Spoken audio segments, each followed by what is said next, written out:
welcome to the Great Detectives of Old Time Radio. From Boise, Idaho, this is your host, Adam Graham. If you have a comment, email it to me, box13@greatdetectives.net. Follow us on Twitter @Radio Detectives and become one of our friends on Facebook, facebook.com/Radio Detectives. When you're making your travel plans, remember JohnnyDollarAir.com. JohnnyDollarAir.com is a Priceline affiliate, so you get all of the benefits of going through Priceline.com, but part of your purchase price goes to support the Great Detectives of Old Time Radio at no additional cost to you. So remember, when making your travel plans, check JohnnyDollarAir.com first. Now it's time for today's episode of Yours Truly, Johnny Dollar. The original air date, March the 26th of 1961, and this one is The Two's a Crowd Matter.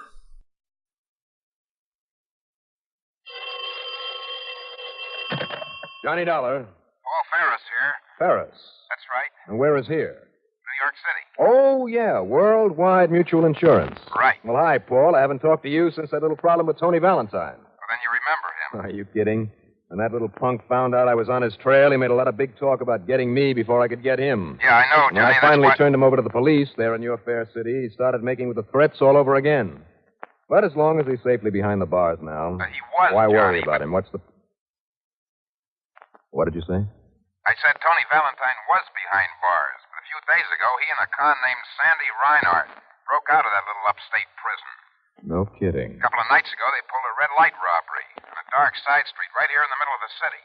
Tony's old racket, huh? Yeah. And to top things off, they pulled a gun and killed the driver of the car they'd stopped, a man named Barton Osborne. Tony Valentine is not a killer. One of them did it. Well, why call on me, Paul? Isn't this a police matter? Osborne is, or was, one of our policy holders. Oh, I see. A policy for close to $75,000. So when the heirs tell us to get on the ball, we get on the ball. Also, Johnny, since you know Valentine, you know his tricks, how to handle him. Okay. I'll see what I can do.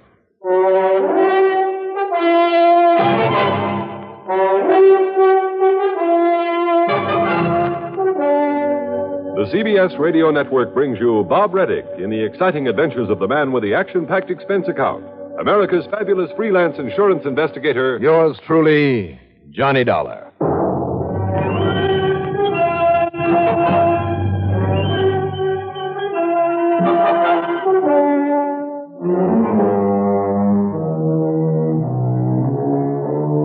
Expense account submitted by Special Investigator Johnny Dollar.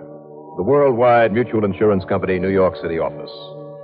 Following is an account of expenses incurred during my investigation of The Two's a Crowd matter. So Tony Valentine, one of the original red light bandits, was on the loose again. The case I thought I'd solved a couple of years ago was far from closed, especially now with a killing involved. But before getting into the old expense account, let me tell you the rest of my conversation with Paul Ferris of the insurance company. Now, wait a minute, Johnny. No, Paul. In spite of his threats to me, Tony Valentine never had a reputation as a killer. Nonetheless, Johnny. Sure, he'd drive around at night, flashing red light at expensive-looking cars, posing as the highway patrol. When they stopped him, he'd wave a pistol at them. But he was never known to pull the trigger. Well, maybe the police theory is right. But the killing was done by Sandy Reinhardt, the con who escaped with him. What police, Paul? Well, when you get down here, contact Lieutenant Randolph Singer. Randy Singer, 18th Precinct? That's right. Well, fine. He's an old pal of mine. He'll be able to give you far more detail than I can. Right, Paul. I'm on my way.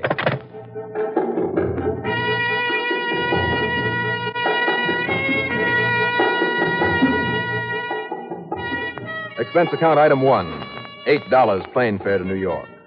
Item 2, $6.50 cab fare into 18th Precinct Police Headquarters. When I barged in on him, Lieutenant Randy Singer raised his hands in mock horror. Oh, no. No, not you again. Hi, Randy. You mind if I sit down? Well, I do if you're down here on account of Tony Valentine. How did you guess? Johnny, why don't you leave these things to us? I mean, just because you happen to be lucky in tapping Valentine once before, and without getting your head shot off. Lucky, huh? What else? How else did you ever solve any of those wacky insurance cases? Sheer luck, that's all. Randy, maybe you have a point there. Sure. I mean, just because none of our boys could find him and you just happened to stumble over him. And bring him in for you on a silver platter. I wish you had, Johnny, all neatly stuffed with lead. And we wouldn't have to be out hunting for him again. Only, Johnny, the one we really want bad is Sandy Reinert, because he did the killing. You sure of that? Absolutely. He's the one that had the gun that helped them engineer their escape out of the pen. I see. And one of my boys found that gun down a sewer near the scene of the holdup just a little while ago. Reinert's fingerprints all over it. No prints of Tony. Any leads on either of them, Randy? Well, a man answering Tony's description is known to have taken a plane to Oklahoma City within a few hours of the caper. A man of his description. Yeah. And when I showed this photo of Tony to the clerk at the airline, she was positive it was the same man. So I formally requested that a warrant and a copy of this be sent out there, so if they see him, they can pick it. Oh. Yeah, what is it, Conroy? Special for you, Lieutenant. Oh, okay, thanks. Now, let's see what this is. Now, wait a minute. You said Oklahoma. Yeah, that's right. Well, what's the matter with you, Randy? Plenty, but that's beside the point. No, listen, don't you remember that's where Tony was to go when I latched onto him before? Overton, Oklahoma. Overton? Oh, yeah. And I still think that's where he stashed a lot of the loot from some of his earlier jobs. Well, maybe I better get that out to him. I'll send him a full report. All right, you send him a report, Randy. And you can also tell him that's where they'll find me. You're going out to Oklahoma? Right. And I'm taking along this photo of Tony. Now, listen, Johnny. And if I'm lucky, if I make good plane connections, I'll be there by the time you mail your report. So, Randy... Will you wait? Now, look at this. This note that Conroy... Yeah, just listen, huh, Johnny? Yeah? Sergeant Mike Thomason, detective detail at the station... Never heard of him. Well, you should have from your insurance company. Why? Because he's a nephew of that old man who was killed. So he stands to share in the old man's will, his insurance. Is that what you're getting at? Yeah. No, I don't know. That's beside the point. Is it? The point is that Mike doesn't know Sandy Reinert's the killer, that he's been picked up. He has? Yeah, you see, right here in this special. Yeah, I see. And meantime, what has he done? He being Mike, the police sergeant. He being Mike, the police sergeant. Well? Taken a couple of weeks off, and he's gone out to Oklahoma. I mean, following that tip from the airline. Now, get this, Johnny. Mike is one of the deadliest shots on the force, and he's crazy mad about that murder. You mean that if he gets out there and finds Tony before I do... He'll kill him for sure. I mean that, Johnny. Mike's a good cop, but he's too worked up over this. And if he still thinks Tony may have killed that uncle of his... Well, go ahead. Go on out there. To save the life of the man I'm gunning for. Is that what you mean? Yeah. Okay, Randy, why not?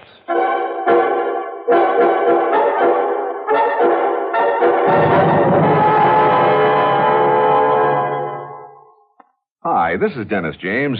To make a point about reliable, effective Kellogg's All Brand. Repeat after me, please. What do you want when you need brand? What do you want when you need brand? Reliability. Reliability. Now, what do you get in Kellogg's All Brand? What do you get in Kellogg's All Brand? Reliability. Right. You see, Kellogg's All Brand is the reliable brand that millions depend on for the effectiveness they want. It's the real Battle Creek formula that brings you more brand bulk in every serving. More of the vital brand bulk that helps you keep regular. Kellogg's All Brand is also low in calories and mighty pleasant tasting. You can trust Kellogg's for that. The crisp toasted shreds have the kind of good bran muffin flavor that most folks are partial to. So next time you're shopping, get Kellogg's All Brand, and you'll get reliability. That's what you get in Kellogg's All Brand. Reliability.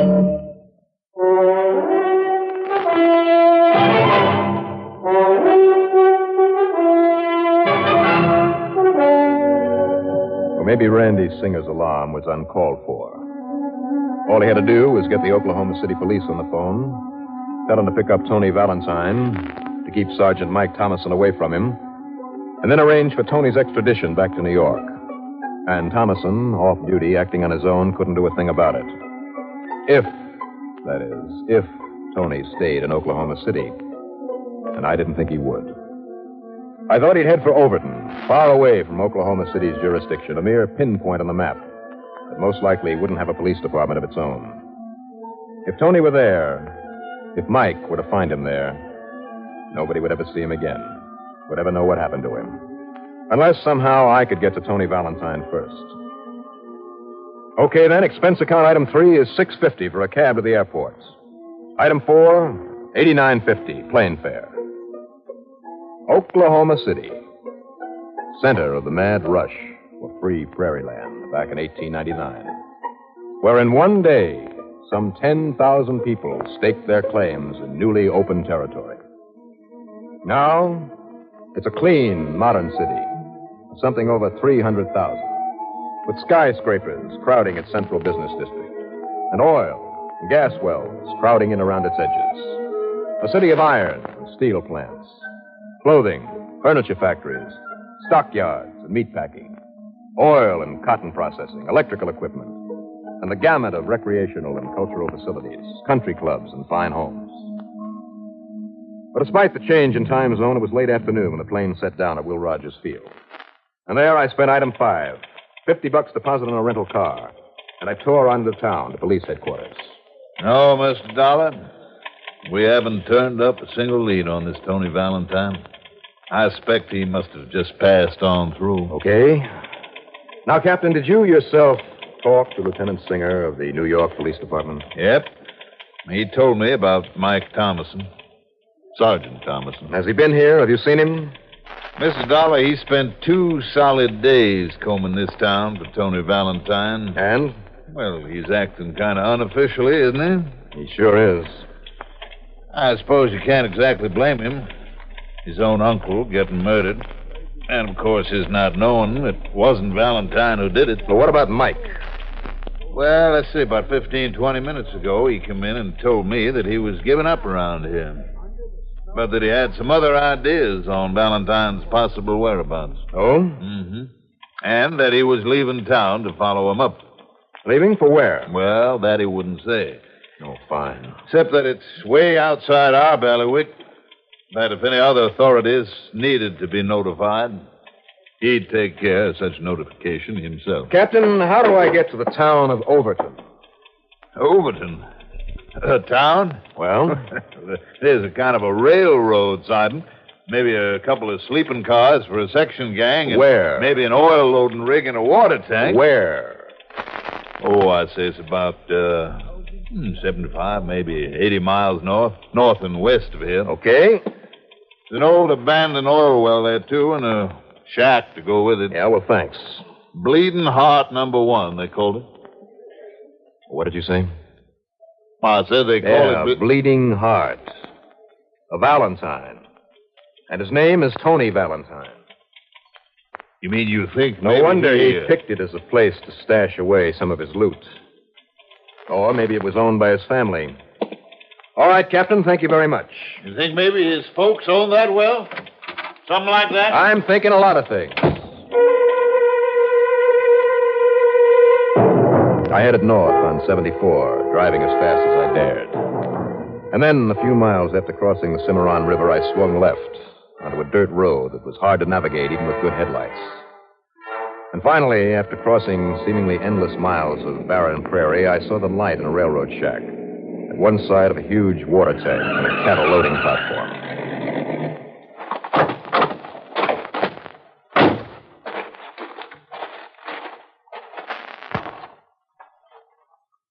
I looked through the window.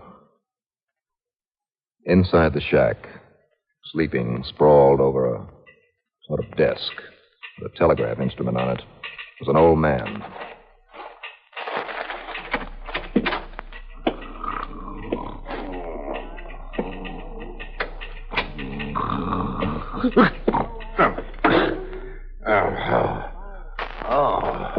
Good evening. Howdy. Listen, I'm looking for a man. The police or something? Would you like to see my credentials? Well, better still, look at this picture. Oh. On the bottom here, it says New York Police That's Department. right. Well, have you seen this man around here? Well, yes, I have, son. When? Where is he now? Well, I seen him just about sundown, heading over towards the old Bleeding Heart number 1. Where's that? Why anybody should want to monkey around that Where is place,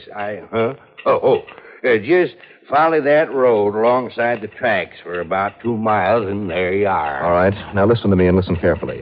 Yes, sir. Has there been anybody else around here asking about this fellow in the picture? No, sir. Not that I know about. Now, you're sure of that? Well, that I am, sir. Okay.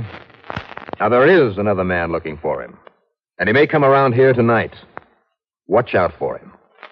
He's a killer. Killer? That's right. Now, he may show you credentials that look as though he's from the New York Police Department. Don't you believe him? Oh, you mean he's what you call a phony? Now, you understand me? Don't believe anything he tells you.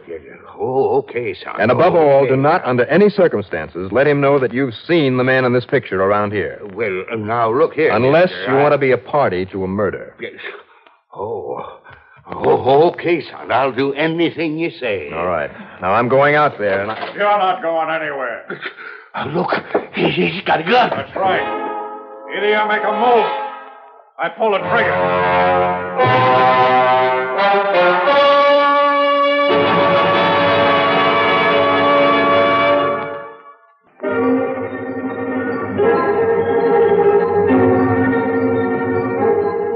it was pretty obvious that the man standing there at the door, covering us for the police 38, was not Tony Valentine.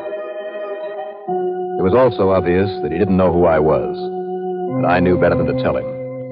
Once he realized I was there to keep him from finding Valentine, well, put it this way, there was a bad look in his eye, almost a mad look. And he held the gun. Mine was still in my pocket. What's more, I knew better than to use it on a police officer when a hastily pulled shot might be a fatal one. By seeming only to shift the weight on my feet, I edged closer to the telegraph table with its old-fashioned, heavy glass lamp on it. Don't move. I didn't move. I mean you. Until I get used to the light in here and make sure. Just trying to relax. Yeah? Yeah? Okay, go ahead and relax. You're not the punk I'm looking for. Oh, thanks. Now, if you'll just put down that gun. You'll try and jump me, that it? Tell me this, wise guy. You know who Tony Valentine is? Valentine? Look, I'm new around here, just driving through. Yeah? When'd you get here? Just a couple of minutes ago. That's true, mister. That's true now. Yeah, old man? Well, do you know him? Valentine? Yeah, Tony Valentine. Yeah, look. Here's his picture.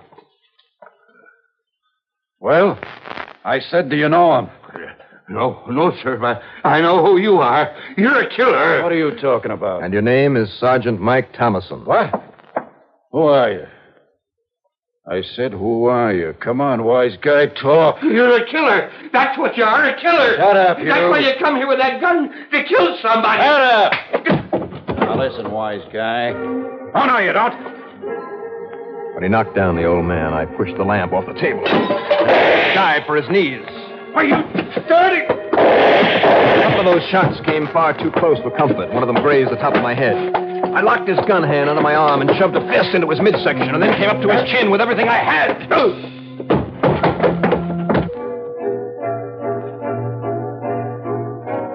After making sure the old man would recover, I got into my car and I drove out the road beside the railroad tracks. Thanks to the moonlight, I could see the oil derrick for the Bleeding Heart #1 and the shack beside it in plenty of time. So I turned off the headlights, and I drove cautiously to within about 500 yards of it. I ditched the car in a gully, and then quietly went the rest of the way on foot. The little building was nothing more than a tool shed, and there was a lantern burning somewhere inside. Peering in through a dirty window, I could see Tony Valentine. He was on his knees, replacing a plank on the floor. Beside him was an open bag, and it was loaded with money. Slowly, carefully, I pulled out my gun, edged my way around to the door, and then kicked it open. Dollar! That's right, Tony. So this is where you hid away all your loot, huh? Johnny Dollar. Guess I should have known you'd be after me again. Yeah, you should have known. Got a gun? You know I never use no gun. All right now, Tony. And listen, Dollar. Listen about that killing back in New York. I know, Tony. I know all about it. Yeah, what do you know? I know Sandy Reinhardt did it. That's right. And the cops have nabbed him for it. And I'm clean.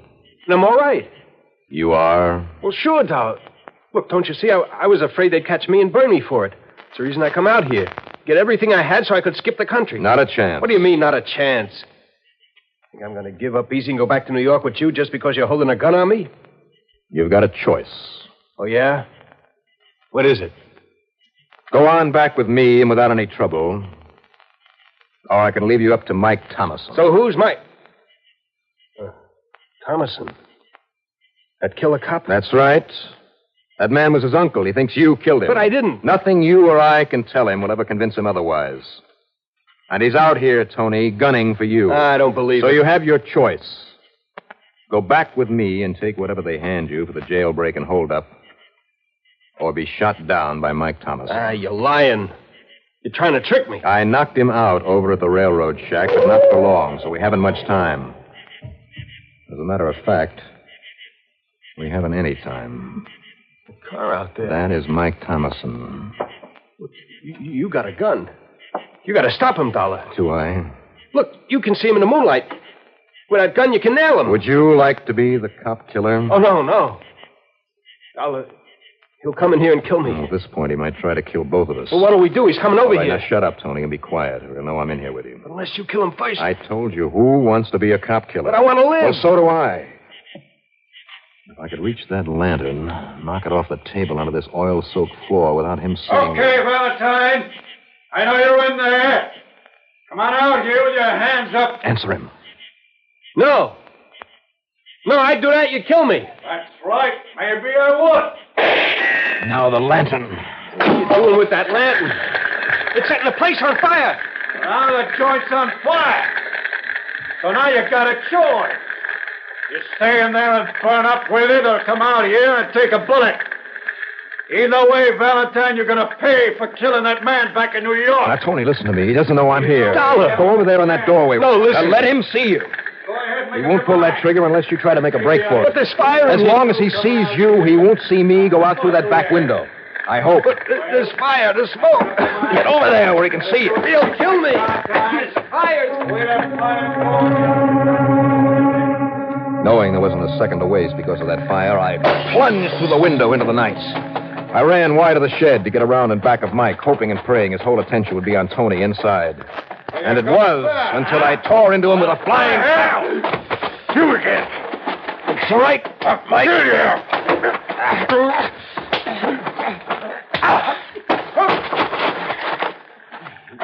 You knocked him out. Hey, you're okay, Dollar. Sure, I know. And, Dollar, here, I guess you better keep his gun. Oh? Well, thanks, Tony. And you think maybe me and you better start on back to New York? Before he comes to?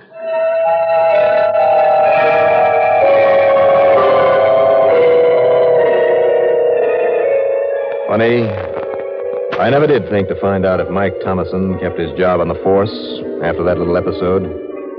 Tony, of course, is back in the pen, finishing out a somewhat extended term.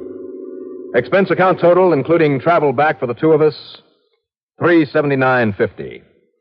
Yours truly, Johnny Dollar.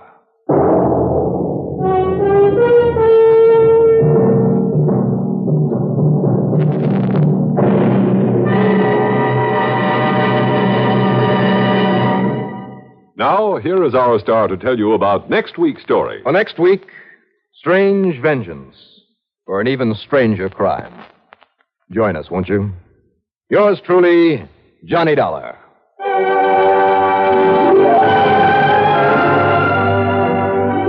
Yours truly, Johnny Dollar, starring Bob Reddick, is written by Jack Johnstone, produced and directed by Bruno Zerato Jr., musical supervision by Ethel Huber.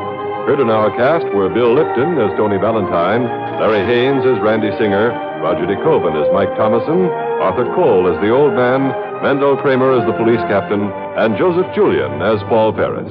Be sure to join us next week, same time and station, for another exciting story of Yours truly, Johnny Dollar. This is Art Hanna speaking. This is the CBS Radio Network.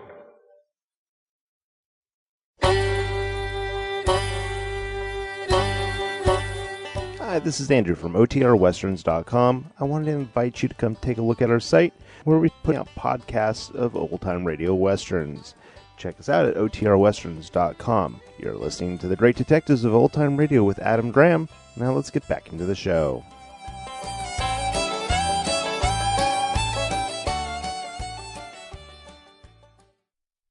Welcome back. Well, this is an unusual problem for Johnny to deal with a psychotic cop. Based on the episode, I do question Randy Singer's judgment that the guy's a good cop. He's a good cop, just kind of went on a homicidal streak. Don't tend to think that was a good judgment by Randy Singer. Though, speaking of Randy Singer, before I'd mentioned I wasn't too happy with the person, or the characterization anyway, that they got for recasting Smokey, who had been a long-time character in the West Coast Johnny Dollar. I actually like Larry Haynes here as Randy Singer. He makes a really good choice. He's a very strong and experienced radio actor. We heard him last season as Mike Hammer in about half a dozen episodes of That Hammer Guy, as well as in prior seasons in Easy Money and Manhunt, as in the lead role, and then also in Mr. Malone in a supporting role. So this is a very experienced character actor who really, for these cops sort of roles, really just fits like a glove. So it's a good pick. He played a similar role in the Amazing Mr. Malone as Malone's police foil, who was occasionally right, which was a bit of a violation of the typical genre standards when it came to radio detectives, with the domination of the hard-boiled detectives in the early 60s. Also, once again, we hear Mandel Kramer in the cast, and I think this is at least the third time he's been in Johnny Dollar before he takes over the starring role. He'd also appeared on The Adventures of the Abbotts in a guest starring role before he took over the role of Pat Abbott. I think it says, we're not into the Mandel Kramer era, but I think it does show that he really was a working actor willing to fill whatever role was necessary in the company, whether it was the lead or if it's a supporting or character role. He was a long-time supporting player on Counter Spy, which I think was his major role during the heyday of the golden age of radio. Speaking of Mandel Kramer, we do have a listener comment. Gary saw our Yours Truly Johnner page and says, what happened to Mandel Kramer, the last actor to play Johnny Dollar? And that's in reference to the fact that we don't have Mandel Kramer's bio up, and we also don't have any Mandel Kramer episodes listed. The answer to the question is we will add Mandel Kramer episodes when we actually get to them on the series, and the same thing goes for the star bio. When we have a big show like Yours Truly Johnny Dollar, we don't put all of the stars and episodes in advance. We put them up as we add them. So thanks so much for that. And then we also have a comment from Kelly who says, Adam, your podcasts are my favorite thing on the web. Thank you so much for your dedication to the classics. Also read your detective novel. Very interesting. Well, thanks so much, Kelly. I appreciate you checking out Slime Incorporated. All right, well, that will actually do it for today. Join us back here tomorrow for Dragnet.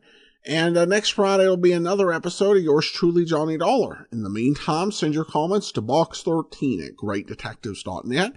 Follow us on Twitter at Radio Detectives and become one of our friends on Facebook, facebook.com/Radio Detectives. From Boise, Idaho, this is your host, Adam Graham, signing off.